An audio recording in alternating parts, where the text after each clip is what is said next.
In today's Locked On Pelicans, I'm going to tell you why more shooting from Zion Williamson and yes, Brandon Ingram could make the Pels the scariest team in the Western Conference. It's the Wednesday episode of Locked On Pelicans. Let's go.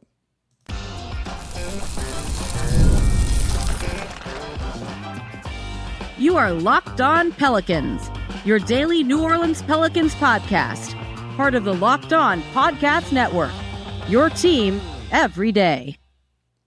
Welcome to another edition of Locked On Pelicans, the daily podcast covering your favorite team, the New Orleans Pelicans at NBA, part of the Locked On Podcast Network, your team every day, available wherever you get your podcasts and available on YouTube. I'm your host, Pelicans Insider, credential member of the media, Jake Madison, at NOLA Jake on Twitter. Here with you on this Wednesday, we got some more takeaways from Media Day. We've got the first training camp practice for the Pelicans as well, and we're going to look at more scoring, more offense for the Pelicans. Zion Williamson talked about expanding his game, shooting more threes, more mid-rangers. Is that good? Is that bad? I'll tell you what I think in today's episode here, along with Brandon Ingram saying he's going to shoot more threes.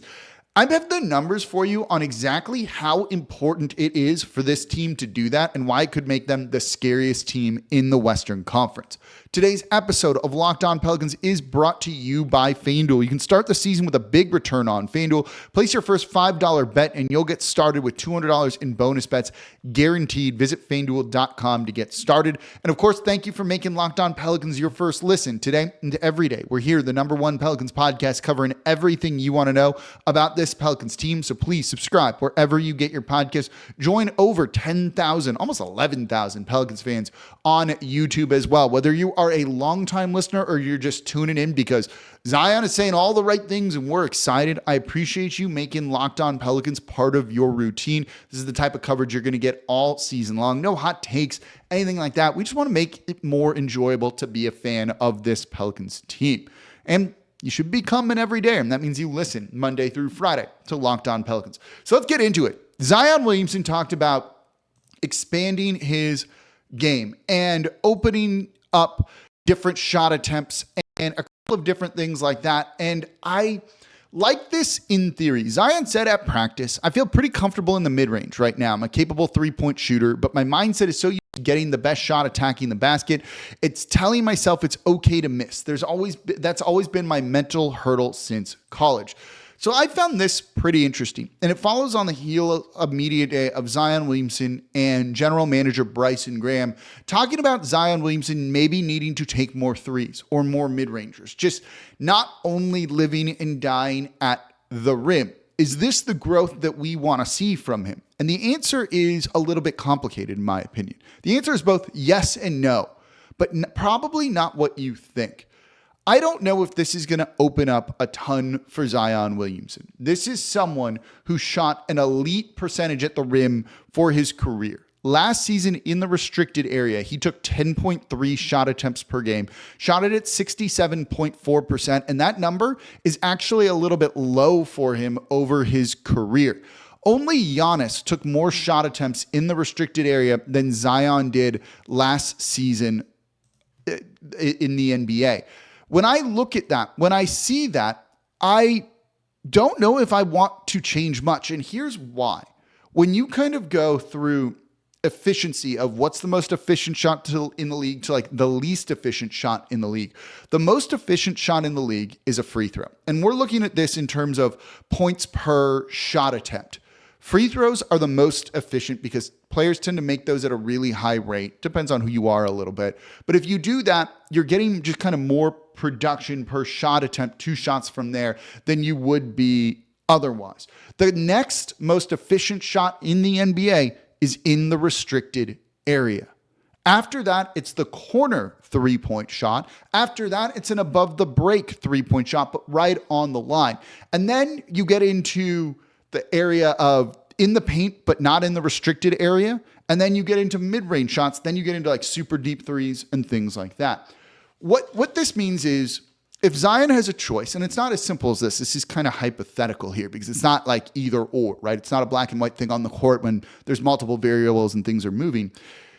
If it's a choice between Zion shooting at the rim or Zion taking a 3-pointer, I want him taking the shot at the rim. And I have the numbers, the math for you. I literally have like some math here that I broke down with a couple of different things that we're going to use in this episode. If Zion is shooting 67.4% at the rim, and again, that's low for him this past season, that comes out to 1.348 points per shot attempt. It's essentially saying here, that's a two-pointer, so 2 times 0.674. You get the math there. So what's the equivalent of that from 3? What percentage from 3 does it take to equal 1.348 points per shot attempt? And it's basically the same thing. It's 3 times X equals 1.348. We all know our basic math here. It comes out to 44.9%, 45%. This is why I have long said, if you're an everydayer, you know this. If you are a new listener, this is the first time you're going to hear it, and it's really important. It's hard to space the court for Zion Williamson because of what he does at the rim. If I have a choice between him shooting at the rim or taking a three-pointer where he's not particularly great for his career, even if he knocks him down on occasion, the efficiency is going to come at the rim versus 3. We'll get to kind of the reality in a game in a moment here. Same thing why I've always said it's hard to, you can't really space the court for him. You just look for players to burn teams.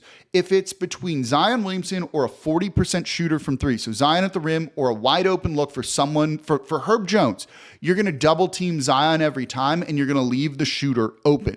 Because unless they're averaging above 45%, it's smarter to take away the more efficient shot right there. So that's what kind of goes into all of this. Zion is a career 34% shooter from 3. It's nowhere close to that 45% number. So I don't want him going away from that necessarily. And even if he's in the corner and takes a couple of threes, I don't think defenders are going to close out on him hard. I think they're still going to hang back. So this comes about burning the opponent. So there are times when I'm going to want him to shoot a 3. If there's 2 guys right at the rim, 3 guys at the rim, and they're not going to really let him score, and he's going to have to drive in and hopefully draw a foul, but maybe not, then you shoot the 3. And this is where kind of the theory of it, the concept of it is different than in practice out there on the court. To me, this is about him picking his spots. Teams aren't going to contest him from 3, but should he take them occasionally? Occasionally. Absolutely. Do I want him to be taking a ton of paint in the paint middies? No. When you look at his shooting from in the paint and not in the restricted area, that number is like not good around the league for the most part. Zion Williamson shot 38.2% in the paint, but not in the restricted area. Giannis, who's an elite player, real good size, towers over Zion. Shot worse, 37.2% in the paint, but not in the restricted area. And that's the only guy who took more shots in the restricted area than Zion Williamson did on a per game basis.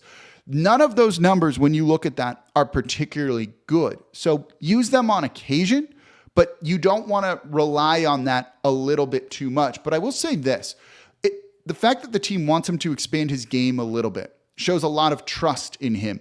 The fact that he's like, I don't want to miss, and I don't want to just be jacking up shots, shows some maturity to him, but knowing that sometimes you've got to pick your spots. And if he has that right maturity on when to do that, I'm okay with this. And Zion does feel and is acting a little bit like a bit of a different person right now. There's maturity to him that you have not seen before, and I think that can apply on the court with the type of shots that he is taking. So I don't want him to completely change, but every now and then, do that. I don't think it's going to necessarily change how he's defended much, but it'll burn an opponent on occasion, and that's kind of what we're looking for when it comes to him here. One thing, two other quick points.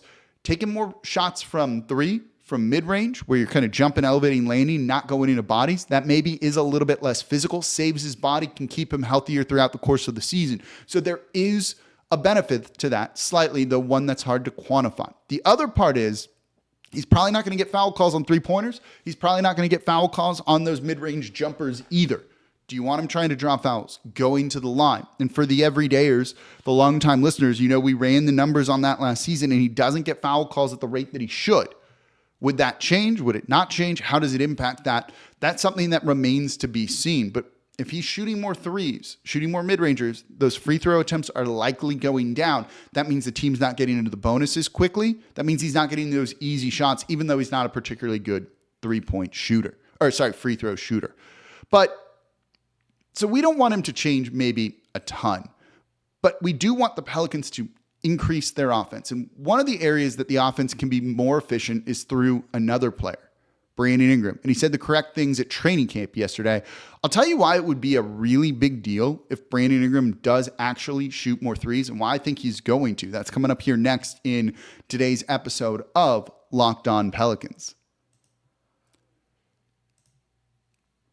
Today's episode of Locked On Pelicans is brought to you by FanDuel, America's #1 sportsbook. NBA fans, NFL fans, you can start the season with a big return on FanDuel, America's #1 sportsbook. So when you get a hunch in the middle of the game, you can check out the latest stats, view live play-by-play, and so much more on the same page where you place your bets. And now you're going to get started with $200 in bonus bets guaranteed when you place your first $5 bet. And look, the opening night lines for the NBA season are out. The Celtics playing the Knicks, that ring night hangover with the Knicks getting real good, you might want to jump on that one. The Pelicans are -6.5 over the Chicago Bulls. I don't believe in that Bulls team at all. Their body language at Media Day was terrible. 6.5, that might feel pretty good right now. You can get in on the action right now, even though the season's not starting just yet, and then get those $200 in bonus bets guaranteed. All you got to do, go to FanDuel.com, America's #1 sportsbook. And thank you for making Locked On Pelicans your first listen today and every day. We're here Monday through Friday, the #1 Pelicans podcast, covering everything you want to know about this Pelicans team. So please subscribe wherever you get your podcast. Join over 10,000 Pelicans fans on YouTube as well. We are the #1 Pelicans podcast. So please subscribe. Become an everydayer. That means you listen Monday through Friday. Tell a friend about the show. And if you haven't already, check out, it's exclusively on the YouTube page, the Media Day interviews, particularly the one with David Griffin talking about how do you evaluate a team? I was curious about that. How do you evaluate an NBA team as the vice president, executive vice president of basketball operations, as a GM, as the lead decision maker? How do you evaluate a head coach? And that's something that we'll talk about in the third segment of today's show. And now for your second listen, Locked On NBA. I'm on there today on Wednesday, breaking down some of the biggest stories from Media Day. We're looking at the Warriors and the offense they might run. Klay Thompson, like revenge season. I don't even really know what you would call it there. Along with some real or fakes. We even get a little bit of Zion Williamson talk in there, all in 30 minutes or less on the Locked On NBA podcast, part of the Locked On Podcast Network, your team every day. So let's get into Brandon Ingram here. It's safe to say he's under like a little bit of fire, right? Under a little bit of heat going into this season, not getting the contract he wants. We don't need to rehash the whole thing. Not getting the contract he wants, a really disappointing playoff series where I think the Pelicans are doing the right thing at Media Day. You heard David Griffin talking about it. You heard Bryson Graham talking about it, saying maybe he wasn't the most healthy. They said at Media Day, the reason he didn't attend the offseason workouts is because, he wasn't fully healthy, even though the reporting said they were expecting him there. They're saying all of the right things, but there's definitely some conflicting statements when it comes to that. You can choose what to believe. But he's definitely been under some heat. And, at Media Day was asked about shooting more threes and seemed to push back a little bit. I think he's kind of tired of being asked about it, to be perfectly honest. His Media Day, if you've watched it, that's his normal demeanor. Like, he didn't come off to me anything other than mopey or other than normal.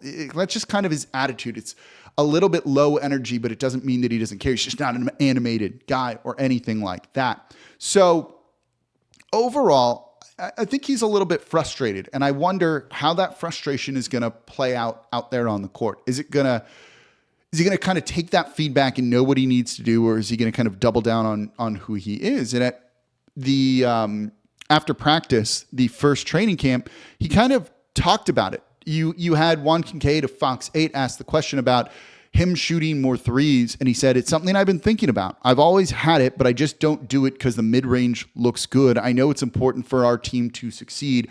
I'm ready for it. There's reasons to believe he won't do it. There's this quote, which means maybe he will. It's TBD if he actually kind of puts this into practice in the way that we want to see, in the way that this team needs. But say he does.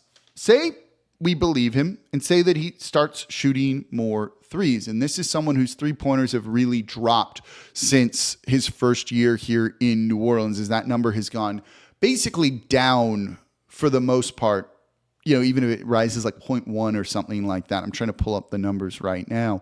It's been not what you ideally would like to see. And it was 3.8 3-point attempts last season. He can be a good 3-point shooter. It's a little bit streaky. 35.5% last year, 39% the year before, 32.7% the year before that, 38% his second year here in New Orleans, 39% his first year here in New Orleans. Those two being his highest volume seasons of 6.2 attempts, 6.1, and he shot the ball near 40%. That's maybe not going to space the court for Zion Williamson, but it puts another threat out there. It's not that 45% number, but that's a pretty good number, and teams will defend you if you're shooting above 40% from three. You will absolutely see that. So here's what it changes. I've done the math. The Pelicans had the 11th best offensive rating last season. Not bad. Didn't feel great to get to that number. Feels like it was really inconsistent and maybe at times a little bit lucky. And I do think there was something to that. If you give them one more point per game, just one more point per game. So you take one of Brandon Ingram's twos and he shoots a three with it. When you look at some of the long mid-rangers that he's taking and things like that, if you were to take one of those shots from that 16 to 3-point range, which was almost 18% of his shots last season, so not a real good, you just don't want him to be that high at all.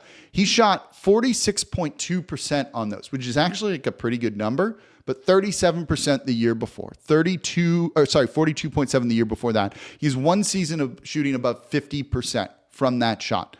If you put that in the 3-point range shots for him with his percentage, and you give them one more point, let's say, per game, convert one long two to one made three because they're essentially the same exact field goal percentage, this team would go from 11th in terms of offensive rating to 7th. Now, if you give them 2 more points per game, and we're not saying add more shot attempts or anything like that, slightly changing a shot profile, 2 more points per game. I actually didn't run the numbers on this, but that's going to put them in the top 5, certainly. 2 points more per game gives them a near top 5 defense of 7th last year and a top 5 offense. That's how you get into the kind of the numbers that say you are like a conference finalist contender. I don't want to say NBA finals contender, but this team has the makings and the ability to be really, really good this year. This is why when we look back on last season, they didn't reach their full potential. They didn't come close to reaching their full potential. Small tweaks, little things, even with the big center question, I think can lead this team to really good success. I talked about it with David Griffin about where you look to try and improve, and one of them was bringing in DeJounte Murray to help them in the clutch. But here's also the thing with it. We'll talk about kind of clutch games and some of that later in the week. I do think Murray is going to play a role in Brandon Ingram's success this year. They have a strong relationship. They've known each other since they were kids. And Murray did this interview with Brandon Ingram, was right there alongside him. At Media Day, you saw him really building up Brandon Ingram. There's a bond there. There's a closeness there, but it also just seems like Murray is a little bit protective of Ingram, but also wants to help him to succeed. Brandon Ingram talked about it at the end of season media availability, that one of the reasons he was shooting so many threes the first couple of years here was he had a point guard, Drew Holiday, Lonzo Ball. Now he doesn't have that, the past couple of years. Well, he has it now in Murray, a guy that really believes in him and is going to really set him up. And Murray was talking about it at practice yesterday too, saying, it's my job to make these guys look good. I think Murray is going to be kind of organizing these guys on the court, telling them where to be. When you see players point, it's like, go right here, I got something. You're going to see that from him, I think. Having, more of a floor general than they've had in the past couple of years really seems like it's going to be a big game changer for the New Orleans Pelicans. That maybe unlocks Brandon Ingram. That maybe helps him shoot more threes. The team will win games then. Their offensive rating will skyrocket and they will win games. They will come back in a way that we did not see before. So not only does it help the offense, it's going to help you come back in fourth quarters, help you win clutch games. Everyone's going to be happy with that. And if Ingram does this, he's still going to get his. He's still going to get his points. And he's going to get paid. And that's what he's looking for too. So all of this is going to lead to a lot of success.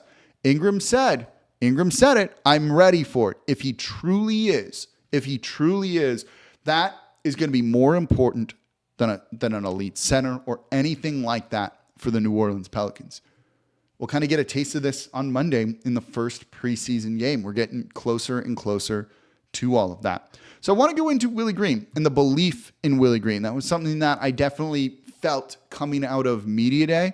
That's coming up here next in today's episode of Locked On Pelicans. But before we get to that, I'm excited to tell you about Gametime because Gametime is my go-to ticketing app. They make buying tickets to not just NBA games, not just NFL games, any sort of event super easy. Whether you're looking for a sporting event or comedy, theater, concerts, whatever it is, Gametime has it. And I love the new feature called Gametime Picks that makes getting tickets to your favorite live events even easier. Gametime Picks filters out the fluff to show you only incredible deals on great seats so you don't have to waste time searching through thousands of tickets. They have tons of features. The other feature I love is the all-in pricing. You have to turn this on. You have to toggle it up front, but they're going to show you the total up front with no surprise fees at checkout. And I love the view from your seat before you buy. When I went to SoFi to watch the Saints-Rams game, I didn't know where to sit. I don't know what the site views are. Are you super far away where it doesn't look good?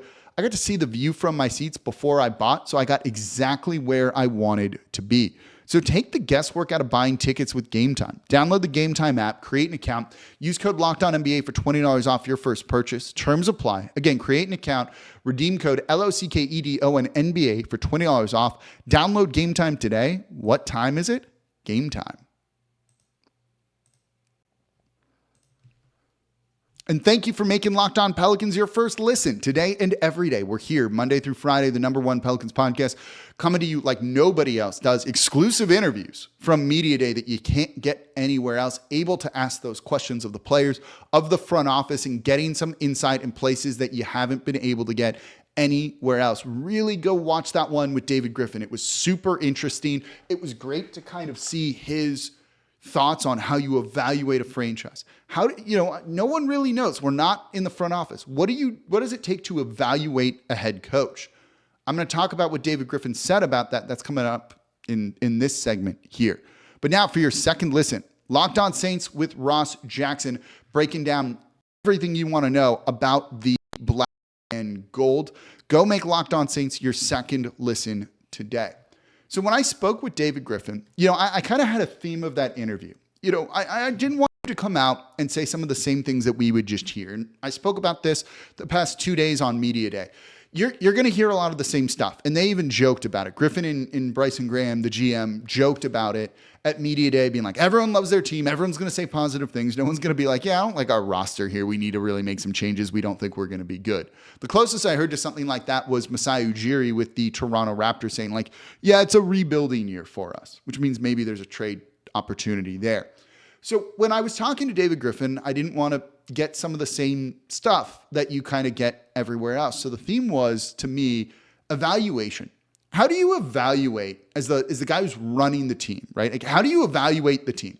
How do you go from, we just got swept from the Oklahoma City Thunder, to being like, we need to make changes, and DeJounte Murray is the guy that we want to add? What is the process? Now, some of this was obvious. We need to get better in the clutch. We need a point guard. Murray was available. You can go and do it. We don't need tons of insight into it because we get it. But what about some of those little things? They had erred on the side of continuity for a long time. Why did they not do it here? What did they see? And he gave a lot of insight to that, and I liked those kind of answers. Some of them are still platitudes. Some of them, I think, are still, the things that you were expecting him to say that didn't provide tons and tons of insight.